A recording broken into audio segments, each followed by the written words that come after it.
And good afternoon, everyone. Welcome to another IATEFL Live. I say good afternoon to everyone, which is a bit unfair because our speaker today is actually in a good morning zone when we get there. So good morning and good afternoon, and welcome to another IATEFL Live. I'm Sean, and you're going to see the usual people coming in, talking, getting us ready for IATEFL 2023 in Harrogate.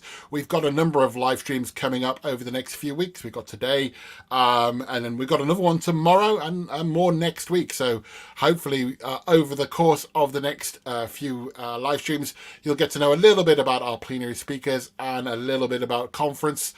And we'll meet one of our plenary speakers very shortly.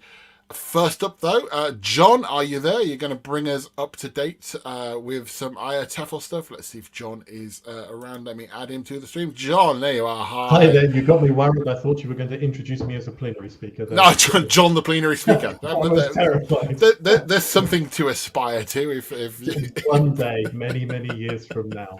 But nice to see you, Sean. Nice to see everybody. Good morning, good afternoon, good evening to all of you.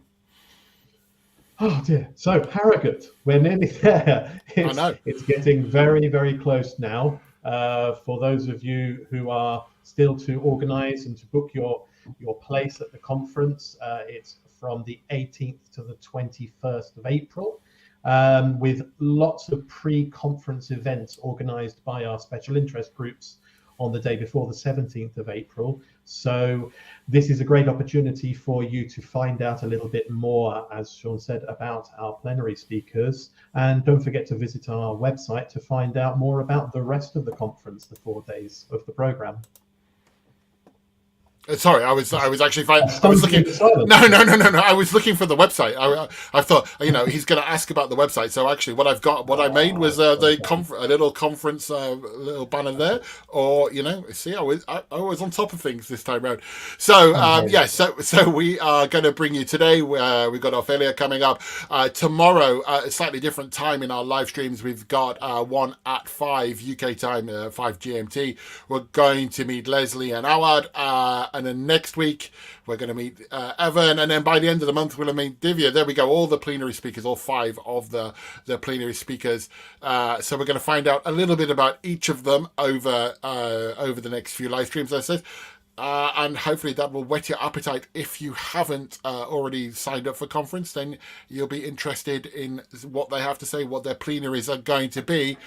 And of course, and I've changed the link at the bottom now. If you want to see about all the talks, as you saw in the advert there, we have 500 or so talks coming up. You can go to the IATEFL conference preview brochure, and you will be able to find an overview of all the talks and things that are coming up. I'm getting quite excited about it, even though it's weeks away, mainly because the live team, the conference live team, met yesterday for the first time, starting to plan things out. So you really know that conference is coming when you're in the planning meetings already. Anyway, let's stop.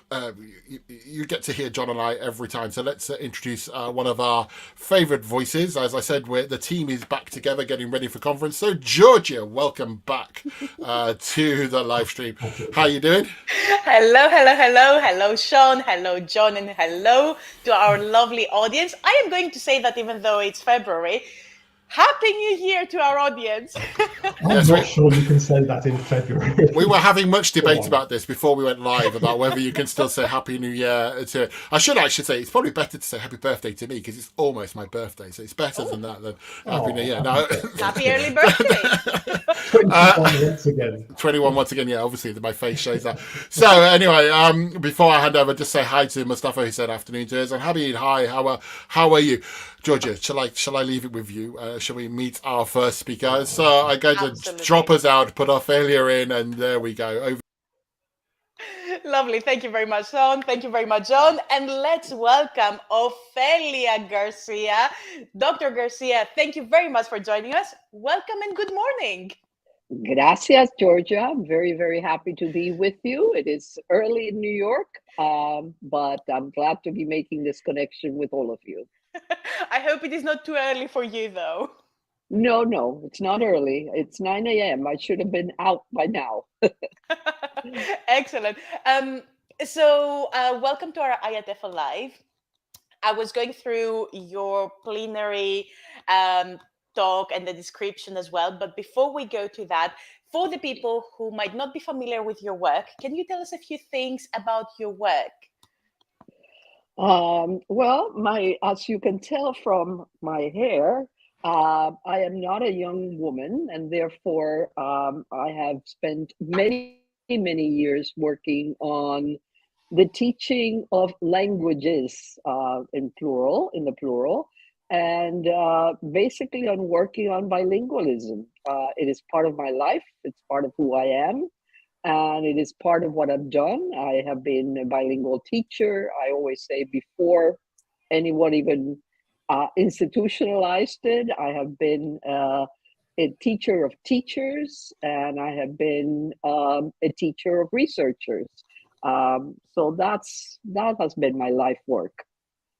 So it's nice to be able to share some of that with you. Lovely. Now, speaking of bilingualism, you mentioned that's who I am. And this is Yep. something that I particularly like because you speak about bilingualism a lot in your work. So, how is this presented in your work? Well, it's always present. And I think people know my work because of a word that people have been just throwing around, sometimes with many different meanings. And the word is translanguaging, right? And I was trained as a sociolinguist by probably the greatest sociolinguist in the world, Joshua Fishman. But I learned about bilingualism in a very traditional way. And then in my own life and my own work, I thought, this is not what works for bilinguals. Bilinguals communities do not speak this way. Bilinguals do not learn this way.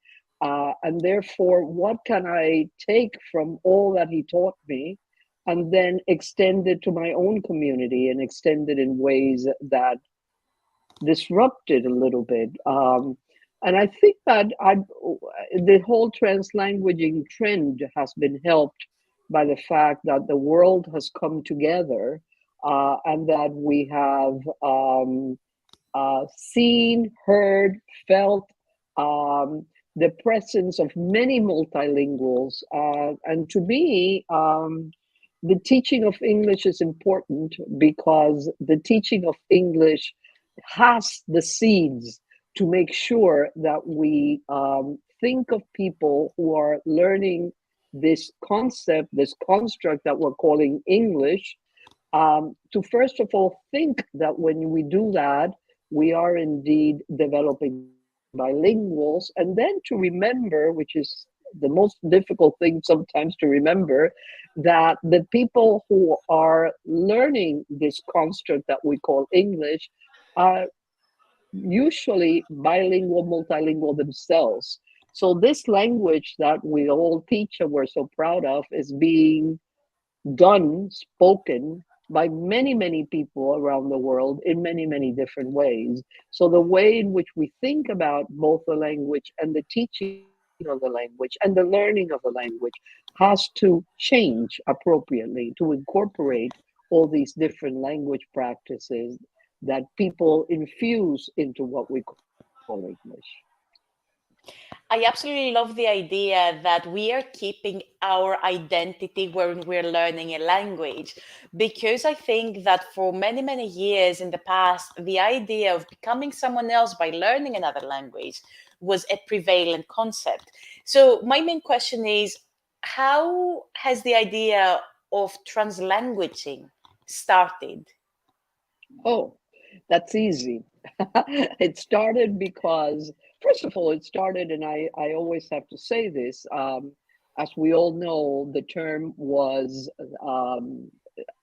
first said by Ken Williams, a Welsh teacher, and translated into English by Colin Baker. Now, I had worked with Colin Baker from the very first time that he started thinking about his book, Foundations of Bilingual Education. So I knew this term well, right?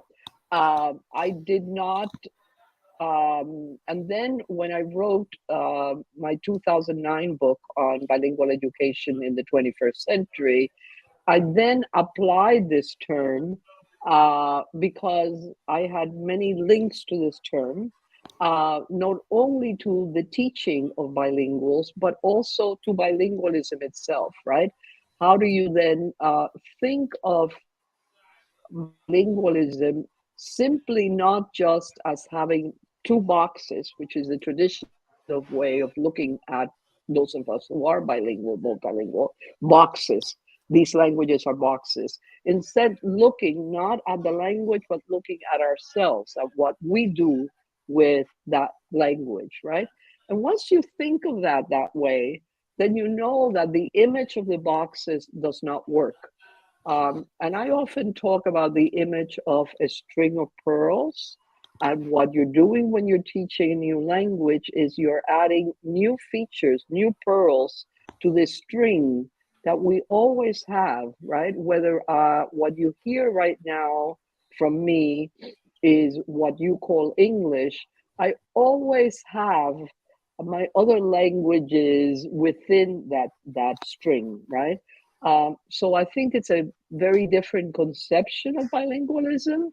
And how did I come to it? I came to it by listening and observing and knowing that the ways that we did language in my home, in my family, and that I still do language with my husband, my children, my grandchildren, is not simply a going from one box to another, and that's a wrong thing to think about. People think sometimes that translanguaging is simply going across languages. It's not the way to think about it. The way to think about it is to think of how you are selecting from these pearls that we all have the features that are appropriate to communicate at the moment, right? So for you, with you, Georgia, I'm speaking what you might hear as English, right? But with my husband, who's sitting in the next room, I'm doing much more than that because I don't have to select those features that are connected to English in some ways, right? I can use my entire repertoire. So it's the thinking of a language as a repertoire of features and practices that we all have and that we can then use depending on who our audience is.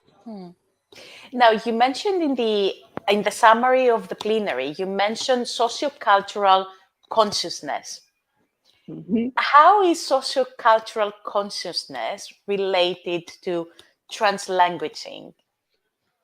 Well, more than to translanguaging, I think it's connected to English teaching. I think that we all have to recognize the power of English, the dominance of English, the desire that people have to learn English, but also the historical domination of English, right?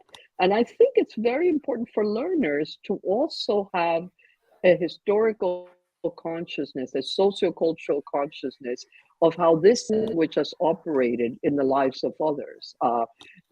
The colonial logic of English, I think, has to be recognized, and it has to be recognized by students. Because once you do that, then you can disrupt it. You don't have to see it then as this box that oppresses you, but you have to see it as a resource that can extend your string of pearls, right? So, absolutely. And my question as a teacher myself is, how can we implement translanguaging and the experience of multilingualism and bilingualism in our classes?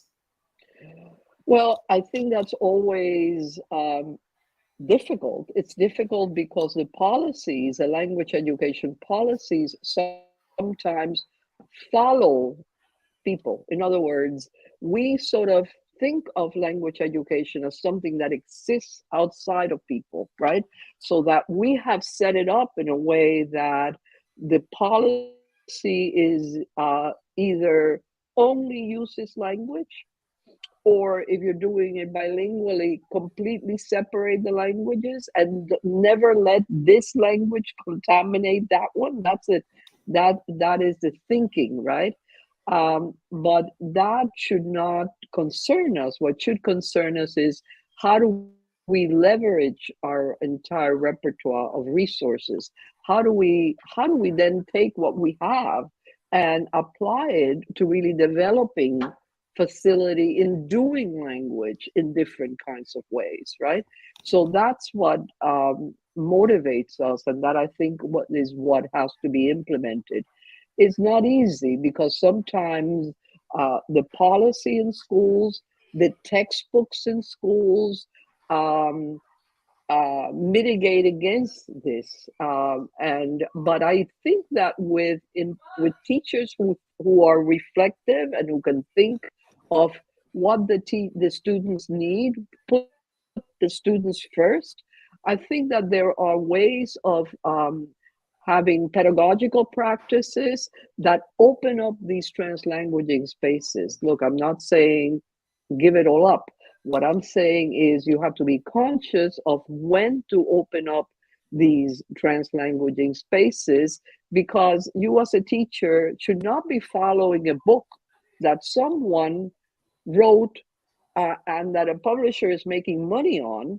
You should be following the students, and you should be following where they're at. We call it the translanguaging corriente, which is always in the classroom. It's the corriente that the students have individually, socio-emotionally with the learning of language. And it's also the corriente that the society has, right? How does the society in which you're teaching relate to the learning of this particular language? And I think that has to be at the top of the teaching practice, and pedagogical practices have to take this into account. Absolutely agree. Now, speaking of students, how do you think translanguaging has changed or is changing depending on the age of students and the new generation of students? I think that that's a great question, Georgia, because I do think that all the technology that our young learners are involved with, much more than I am, is helping sort of disrupt this idea that language is a box, right? So they are entering chat rooms in which they can really play, because there are these spaces which have been created to speak, to read, to write in ways that are not controlled by a teacher in a classroom and a textbook. So I do think that there is a greater consciousness of the very different practices, and there is a creativity and there is a freedom there that my generation didn't have, right? That my generation had to really seek out certain practices, because otherwise they were not validated anywhere. You saw them maybe in homes, you saw them in some ethnic communities, you never saw it publicly. Whereas now we see it publicly, and I think that makes a difference in the types of dispositions and stances that students come in to classrooms with. Absolutely. Now, without revealing too much about the plenary session, can you give us a sneak peek into what we're going to listen at the IATEFL this year from you? Well, I like to make sure that I provide people who are listening to me with both a little bit of a theoretical grounding as well as a practical grounding.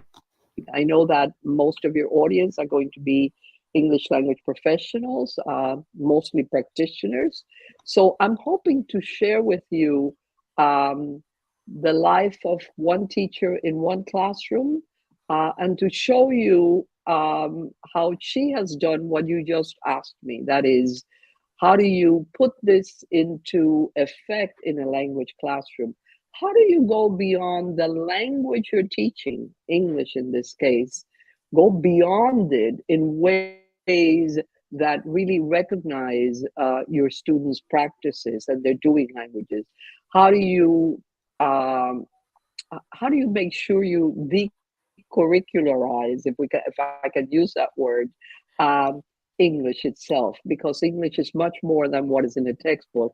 And how do you then acknowledge the practices, the English language practices, if we want to call it that, of multilinguals, of people who speak differently, and not consider that as deviations from the norm, but really try to make sure that we embrace this linguistic diversity as something that is good for language learning, for language teaching.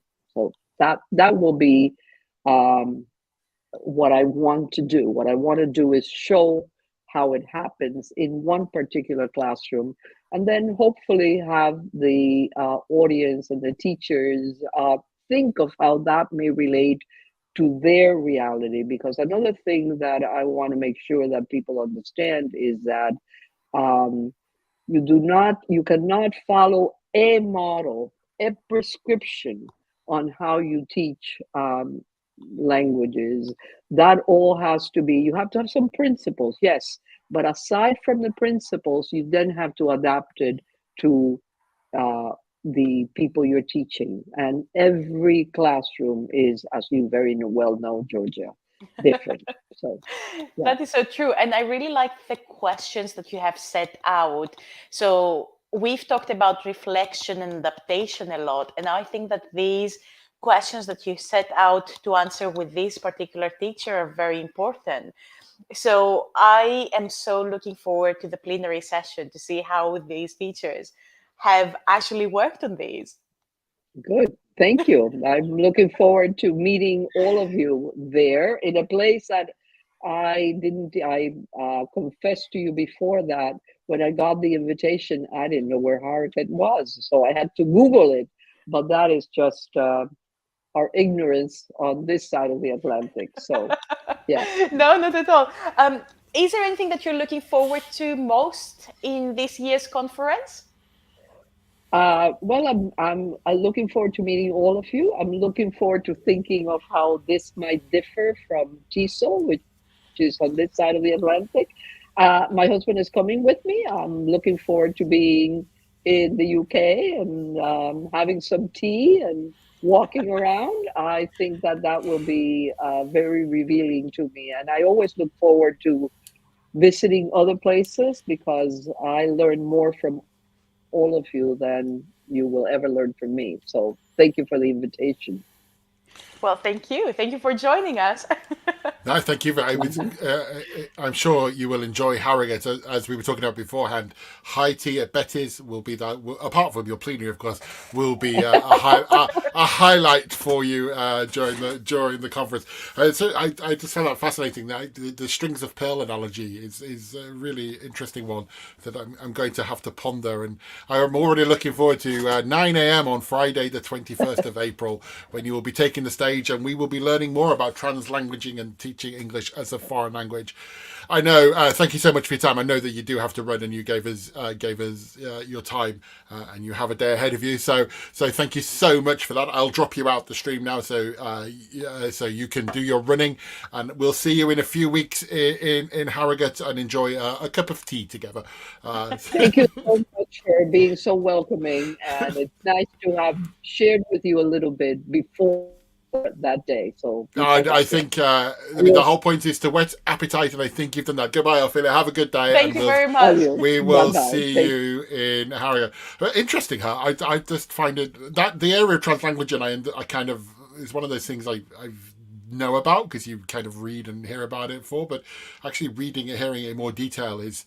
It's just like, oh yeah, I don't actually know that much about it. And it's really interesting to see that juxtaposition, which I think people talk about anyway in language teaching about the students versus the course book versus that.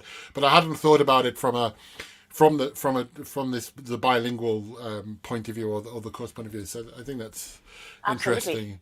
And I like the fact also that we don't see the language as a separate box, as Ofelia said. And this is one of the things that we need to understand as teachers, because there was this notion in the past that we are learning English and we're using English only in class. But in reality, this is not the reality. It is, and I'm still curious. I mean, you and I come from different teaching backgrounds in the sense that I've taught a lot of my experience is the monolingual class, where I think it's easier to deal with the different, because you've got two languages on the go, but you teach in a more multilingual environment. So I'm still trying to get my head around how all those things fit together. But interesting, huh? Very, very much so. And thank you for doing that interview, Georgia. Now you've got to go away and prep for two more for tomorrow. So I'll see you again tomorrow. Thank you. Thank you very much, everyone. Thank you for attending. So if people are very curious, I really apologize for my lighting, by the way. Bizarrely, the sun is coming out and I've got artificial light fighting against the sun, which is creating a whole weird thing on my screen. But I do apologize. If you are watching the recording and you want to know more about the conference and that plenary, then you'll notice if you scroll under the recording, you'll see in the comments box that we've dropped a link to the conference program, the preview brochure, and also about Ophelia's plenary there. You can also find out more about the conference by going to the website there, if you're just ticking along the screen.